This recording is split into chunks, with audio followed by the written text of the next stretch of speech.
Perfect. All right. Well, we're going to go ahead and get started. First, I wanted to say thank you to everybody who's jumping on today or listening to the recording to learn more about our wonderful ASWS information in our program. We're glad that you are here.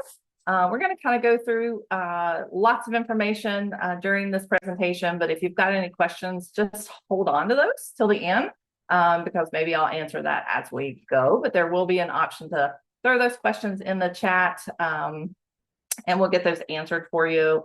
And if we don't have an answer at the moment, we will email you with the email that you registered for. So let's get started. A little bit about me. My name is Denise Ball. I have about 30 years of experience in the ultrasound world related to all aspects of ultrasound, clinic, hospital, all of the things. And I come over to the education world from OSUP, which is just a clinic off of OSU, where I did about 20 years with OSU. And I also served as the technical director for the vascular programs over there. I joined back in April of last year, so I'm rapidly approaching that 1 year here with the education side. And I'm currently also creating and developing the echocardiogram ultrasound program. So deep in the textbooks and the throes of curriculum for that. But also I am the director of the ASWS program. So if you ever need anything or have a question, feel free to reach out to me with my email and I'll provide that to you in just a bit. So why choose Ohio State? First and foremost, this program is 100% online designed so that working people can do this on their own time. We have the instructors are absolutely top-ranked facility. They have years of experience in different aspects of radiology and therapy. And this is for working professionals. Students also have, once you get into the program, we do what's called a capstone project, which is something that you can actually take back to your workplace and implement it for strategies for your workplace. So for example, here's two of them that we've had in the past, which is the first one is that staff engagement feedback system that's designed year-round digital feedback processing for imaging staff to voice their concerns with structured follow-up and transparency measures to improve morale and retention. That was one of them that one of our students did. And then the second one is an AI automatic measurement in the echo world. And that was a proposal that they took back to their clinic so that that's going to reduce the scan times for the technicians to try to reduce those musculoskeletal injuries, as we all can be cognizant to. So, but also you can complete this program in about 2 years if that's something that you want to go full time to do. There are part-time options too. We'll talk about that a little bit more. So that's why you would choose Ohio State. We would love to have you. This is something that just recently come out. The new rankings come out through the U.S. News and World Report. Last year, we ranked in the 5th in the country, and this year we're happy and proud to announce that we are now tied in the 4th place, and that is out of 348 other programs, online programs within the country. So our program, that just speaks for itself, and our current director of the school made a comment down at the bottom, and it just really recognizes and reflects the positive response to a flexible academic environment that the HRS program provides, and that professionals seek, and the highest standards for academic excellence that we strive to achieve. And that is so true of our program. We are here to help everyone get what they need out of this program. Some of the things that come out of that, that's factored into that as to how we get that ranking, is things such as engagement ranks, meaning how much interaction you will have with your instructors and other people in the program. It's based off of the faculty and the training, which means, again, that we've got very, very high-ranked faculty members who have years and years of experience, but also for services and technologies that we use here at Ohio State, which is very abundant as well. So that's, we are very, very proud of that number, as you should be as well when you're looking at schools and trying to make that decision. Here are some of the admissions requirements that we have for the ASWBS program. The first one is that you do have to have an associate degree from an accredited institution. The second one is that you do hold an active registry in one of the three registries, such as radiology, which is ART, your nuclear medicine boards, which is the NMTCB, or through the ultrasound, which is the ARDMS, or the CCI. We did not include that on this slide. That is another option as well. The third one is that you completed your prerequisites with a C- or higher. That is in anatomy, evolution, biology, and human physiology. We do look at those grades, so that's important. We did put a link in there for a step-to-step guide, and this is you'll see this throughout the presentation, to go in to evaluate your credits to see if you've earned, and those will be accepted for admission requirements.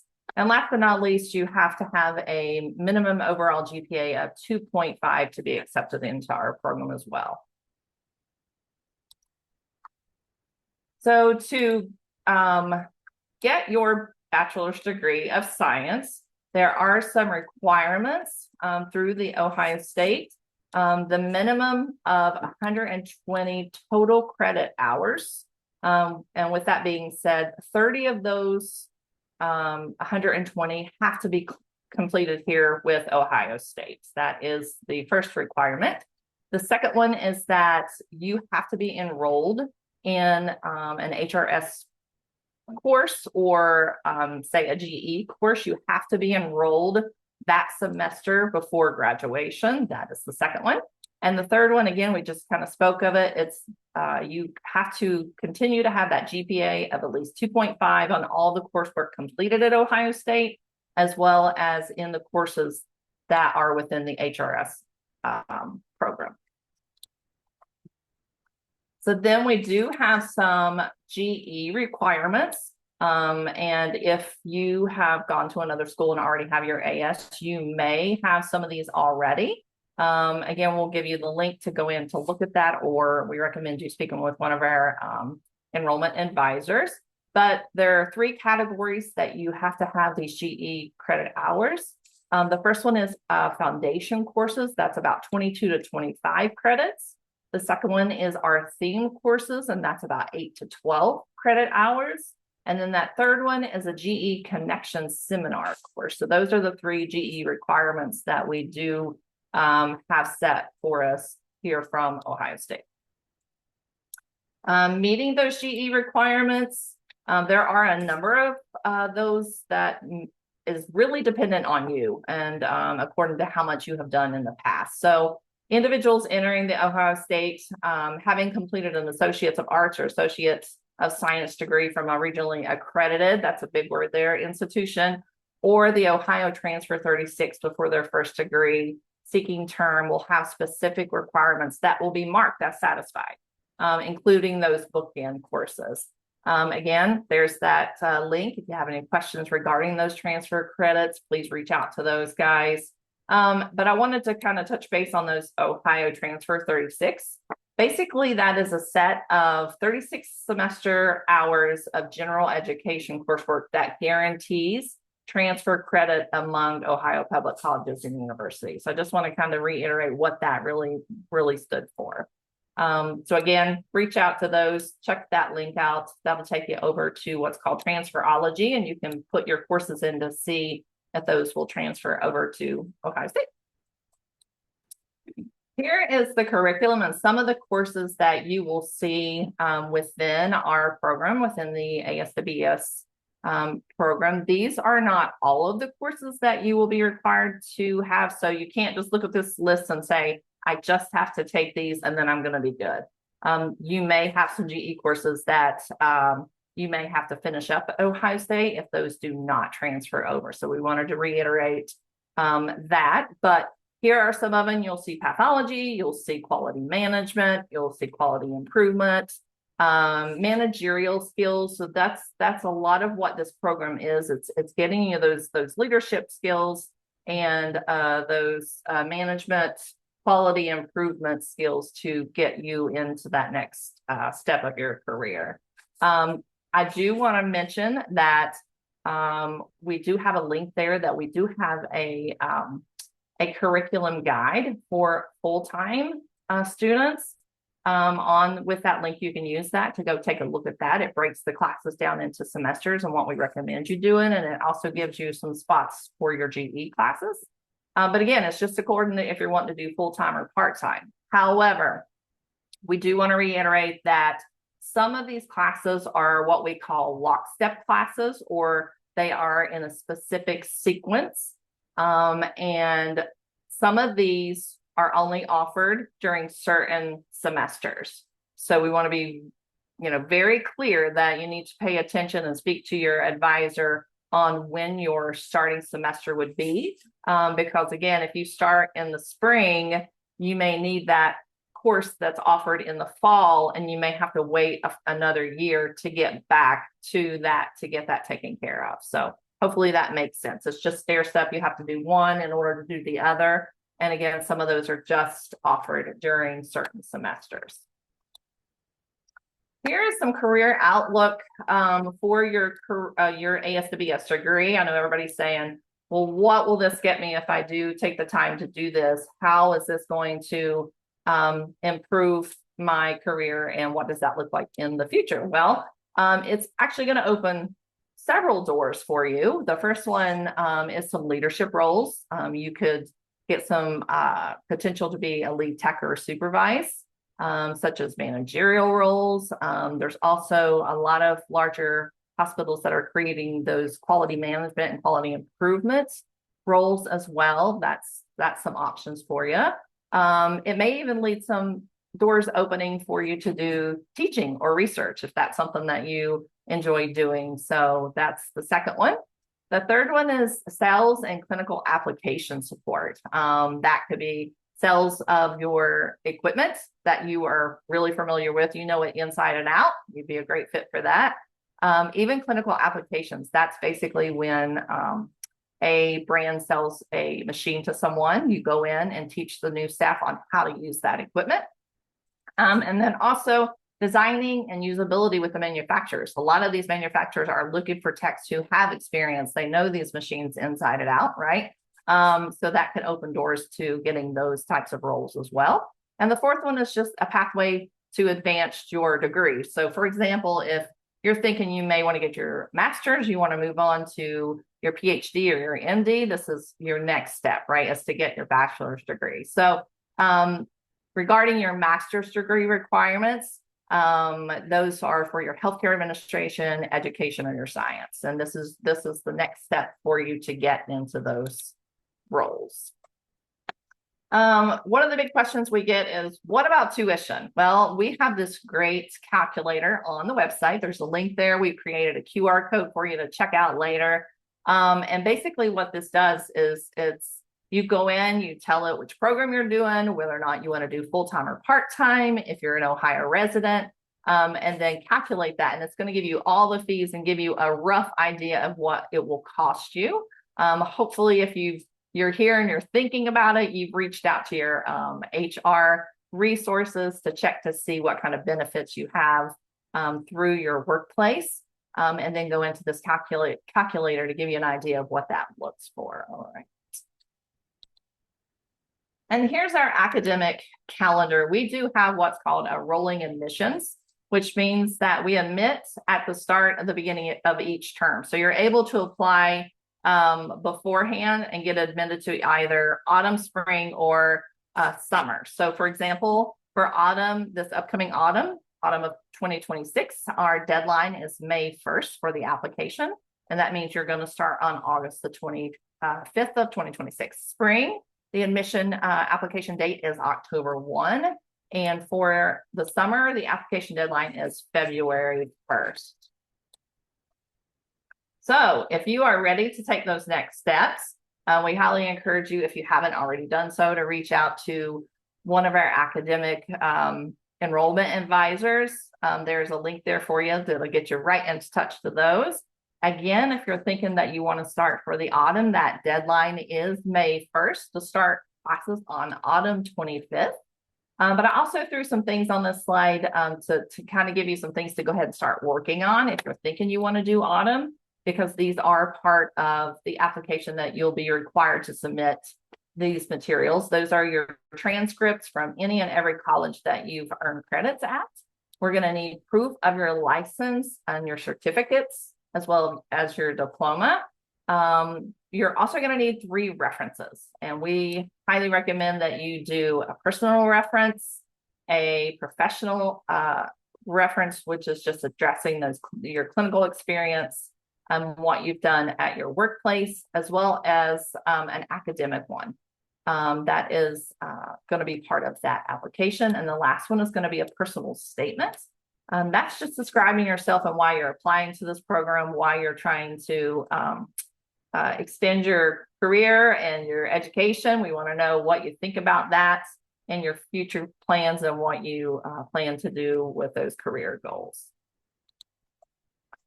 Some of the questions that we got on the registrations for this information session, I wanted to kind of showcase these, and answer them. So the first one would be, would someone finishing their associates in the spring apply to start in the autumn? Again, that application deadline is May 1st. So it's according to when you're graduating. But again, some of the requirements are you have to be graduated, but also you have to have those boards or have passed your registry. So we need all of those in order to give you that acceptance into the program. So it would probably be best to get those first and then apply once those are completed. The second one is, are there specific times to attend class? Again, this program is 100% online, which is called asynchronous. And that means that classes are recorded, in which you can go in and archive those to access your material at your convenience. So you can work on them when you have an hour in the evening or in your downtime. There may be some deadlines for weekly assignments. And there may be occasionally a Zoom if you're doing some sort of project with other students in the program. But for the most part, it is 100% asynchronous, meaning that is online. However, with your GE courses, some of those may be synchronous, which means that you can do those in person, or synchronous, meaning that there are set times that have dates and times for those classes. The third one is this program intended for those who already have a bachelor's degree? Yes and no. That's kind of a tricky question. So the short answer is yes, it can be if you have your credentials in one of the RadSci programs. That is ultrasound, nuke med, radiology. But also if you've got other things that'll transfer, that can be looked at as well. But typically this is you've already got your associate's degree in one of those RadSci programs, and you are wanting to get your bachelor's to get those administrative quality improvements roles. That's what you're looking for. Can I complete this program while working full time? Yes, actually, as a matter of fact, most of our students in this program are full-time working professionals. So they do it as they can and on your own time. I do want to let you know that a full-time student is considered 12 to 18 hours and a part-time is 1 to 11. But again, as part-time, we just want to remind you that not all classes are available every semester. And we do have those locksteps classes that you have to take one before you can take the other. So wanted to let you know about that. If you've got any other questions, you're always free to reach out to me or connect with one of the enrollment and advisors. There's the link for that. And then we've also got more information on our HRS website. But again, feel free to reach out to one of us if you've got other questions. And we're always here to help you. So let's open up the chat. If you've got some questions in there, let me pull that up and see if there's anything else. I don't see any questions yet. Is there anything that's pressing that you guys want to know? Please reach out to us. Again, put that in the chat. We can stick around for a few more minutes if you've got anything. Otherwise, you've got our contact information there. Always reach out. Feel free, drop us an email if you think about it later on as you're driving in the car, right? So you'll be like, hey, wait, I should have asked that. So feel free to do that. Let's see. How many credit hours do the program course take up? Typically, again, that's just according to how much you want to do and how your life looks, how many hours you want to take. Full-time, again, I think, well, let me go back to that. Full-time was 12 to 18 hours, and then part-time is 1 to 11. And again, you can go to that suggested curriculum. Again, that suggested curriculum is for full-time. You can take a look at that and see if you can fit that in. Again, remember, this is not a sprint. This is more of a marathon, and you need to think about, what your life looks like. Do you have kids? If you're working full time, what's coming up in the near future? So yes, we highly recommend you kind of take a look at all of that, and remember that it's going to take some time, but if you want to power through, you can do it full time and get that done in about 2 years. Any other questions?